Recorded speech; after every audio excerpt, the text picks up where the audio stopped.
বন্ধুরা, সাথী পাহাড়ি বেলা 11টার সময় রান্না করছি। এই যে পুরোটা ভিডিও দিতে পারি না, কেন হাতে ফোন ধরে তো পুরোটা ভিডিও দেওয়া যায় না।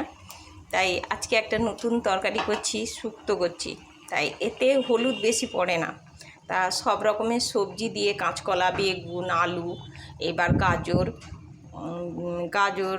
পেঁপে, সন্না ডাঁটা দিয়ে শুক্তোটা আগে ভেজে রেখে দিতে হয়।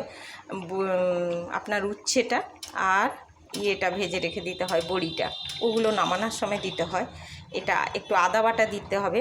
এবার ফোড়ন দিলাম, ফোড়নটা দিলাম মানে আপনার 5 ফোড়ন দিলাম, তারপরে লঙ্কা ফোড়ন দিলাম, তারপরে তেজপাতা দিলাম। দেওয়ার পরে ওই সবজিটা দিয়ে দিব। দেওয়ার পরে আদা বাটা দেবো। আদা বাটা দিয়ে কষবো, কষে কষে কষে কষে সবজিটা হয়ে আসবে। হয়ে এলে তারপরে দেব অল্প জল দিয়ে সবজিটাকে সিদ্ধ করে নেব। সিদ্ধ করার পরে দেব দুধ, অল্প দুধ দেব। দুধ দিয়ে তারপরে দেব উচ্ছেটা, বড়িটা, তারপরে দেব একটু ঘি দিলে, আর এতে হলুদটা বেশি দিলে ভালো লাগবে না, কালারটা যেন শুক্তো শুক্তো টাইপের থাকবে। আর এই তো উচ্ছে ভেজে রেখেছি, দেব। হয়ে এলো আমার তরকারিটা। এই যে উচ্ছেটা দেব। নামানোর সময় বড়িটা দেব, বড়িটা গলে যায়। বড়িটা গোটা গোটা থাকলে একটু ভালো লাগে। আমার হয়ে গেছে। নমস্কার বন্ধুরা, সবাই কেমন আছেন? সবাই সুস্থ থাকুন, ভালো থাকুন, আর সবাইকে ভালো রাখুন। যা ওয়েদার পড়েছে, আজ খুব মনটা খারাপ, তাই জন্য আপনাদের সামনে এলাম। মেয়েটা চলে গেল, আজ 10 দিনখানি ছিল।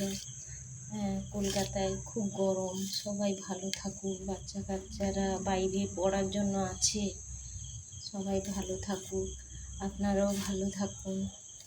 আর ছোট ছেলেটা, তার বাবা বাড়িতে আছে, তার কাকু তো অসুস্থ, তার বাবাও অসুস্থ, সব হ্যান্ডিক্যাপ মানুষ, ওরা প্রতিবন্ধী। ওদের তো আরও বেশি বাড়িতে বসে থাকে, আমরা তো এদিক ওদিক ছুটে পালাই। আমি তো কাজের লোকের বাড়ি, কাজের জন্য পালিয়ে আসতে হয়। বন্ধুরা, আপনারাও কেমন কারা আছেন আমাকে কমেন্ট করে জানাবেন। ভালো থাকুন, ঠাকুরের কাছে কামনা করি সবাই ভালো থাকুন। যা এখনকার যুগ হয়েছে, বেশি কিছু বলবো না।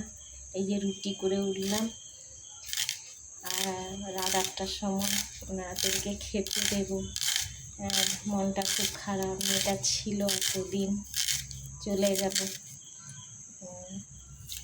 আপনারা কি করছেন, কারা কেমন আছেন? বন্ধুরা, আমার সাথে থাকুন। আর আমার